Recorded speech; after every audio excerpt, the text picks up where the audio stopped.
जय माता दी दोस्तों, आप सभी को नवरात्रि की शुभकामनाएं। तो आज मम्मा ने पहले मैया का सिंहासन लगाया, फिर उसके बाद नारियल पे 9 बार नाल लपेटा, फिर उसके बाद कलश पे भी 9 बार नाल बांधा।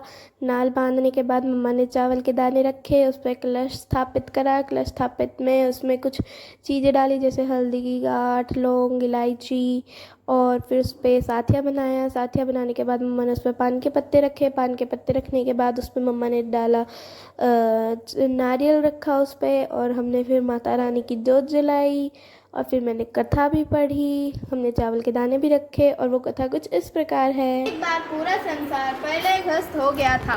चारों ओर पानी ही पानी दिखाई देता था। उस समय भगवान विष्णु की नाभि से एक कमल उत्पन्न हुआ। उस कमल से ब्रह्मा जी निकले। इसके अलावा भगवान नारायण के कानों में से कुछ मैल भी निकला। उस मैल से मधु कैटभ नाम के 2 दैत्य बन गए। जब उन दैत्यों ने चारों ओर देखा तो ब्रह्मा जी के अलावा उन्हें कुछ भी नहीं दिखाई दिया। ब्रह्मा जी को देखकर वे दैत्य उनको मारने दौड़े। तब भयभीत होकर ब्रह्मा जी ने विष्णु भगवान की स्तुति की। स्तुति से विष्णु भगवान की आंखों में जो महामाया योग निद्रा के रूप में निवास करती थी वह लोप हो गई और विष्णु भगवान की नींद खुल गई।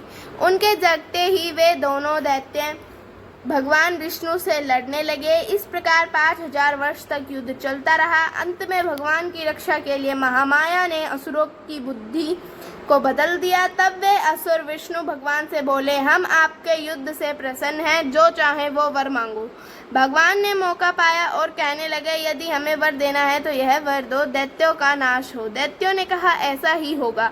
ऐसा कहते ही महाबली दैत्यों का नाश हो गया। जिसने असुरों की बुद्धि को बदला था वह माँ काली थी। जय महाकाली की जय।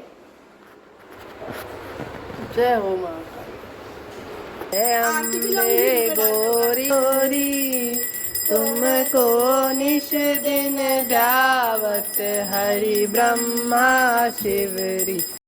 तो अब हमारी आरती ख़त्म हो गई है। अब हम जाएंगे और सूरज भगवान में पानी डालेंगे। ओम सूर्याय देवाय नमः, ओम सूर्याय देवाय नमः। अब हम अंदर आ जाएंगे। राधे राधे, जय माता दी।